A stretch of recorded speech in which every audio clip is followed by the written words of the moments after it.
Donc, vous avez au moins 3 rectangles différents. Alors, ce qu'on va faire ici, c'est qu'on va stocker l'aspect de ces rectangles.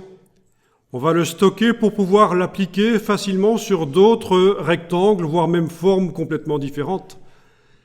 Donc, on va parler ici du stockage de l'aspect des formes. Et on va aller chercher pour ça la palette des styles graphiques. Menu fenêtre, style graphique. C'est par ordre alphabétique. Alors allons-y. Vous prenez la flèche noire, vous sélectionnez un des rectangles et vous allez cliquer sur le petit signe plus ici. Et ça se stocke. Vous avez peut-être un espèce de bloc de feuilles à la place du signe plus.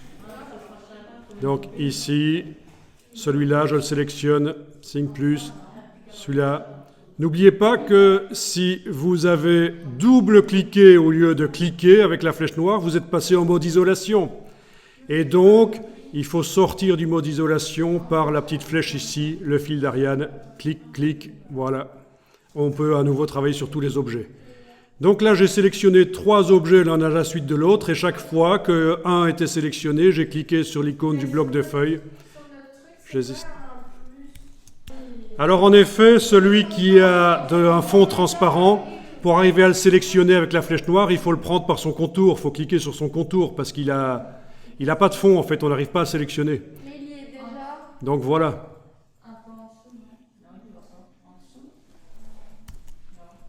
Alors le problème que vous aviez là, c'est que l'objet avait un bord épais. L'objet qui n'a pas de fond, il avait un bord épais, comme ça. Et je ne sais pas pourquoi, parce qu'on avait réglé le problème tout à l'heure, mais le contour était toujours à cheval. Il n'était pas à l'intérieur. Et quand vous essayez de sélectionner avec la flèche noire, vous avez cliqué, là, ça ne sélectionne pas, mais il fallait cliquer là où se trouvent les vecteurs de l'objet, au centre du contour épais, dans ce cas-là. Ça va, tout ça est assez logique en fait. Hein. D'ailleurs, on peut voir les objets sans leur couleur temporairement. Pour ça, vous allez dans le menu Affichage et vous demandez Tracer. Ou j'aime autant vous donner directement le raccourci clavier. Essayez CTRL-Y. CTRL-Y sur le clavier. Voilà, c'est pour voir les objets sans les couleurs. CTRL-Y à nouveau, donc sur le Mac, ce sera bien sûr commande Y. C'est ce qui correspond à affichage, tracé, affichage, aperçu. Donc vous comprenez qu'en fait, le contour des objets, même épais, il n'existe pas réellement en tant que vecteur, que construction. Ce qui existe, c'est des rectangles, voilà. Et pourquoi ça supprime tout? Enfin, pourquoi quand je mets CTRL-Y? Donc c'est un peu comme voir le squelette de l'illustration.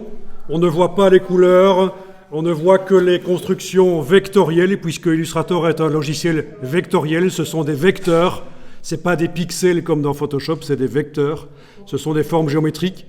Et donc ça peut être intéressant pour manipuler par exemple plus facilement les formes, parce qu'on ne les sélectionne plus par leur fond, comme ça c'est un des avantages d'afficher temporairement sans les couleurs.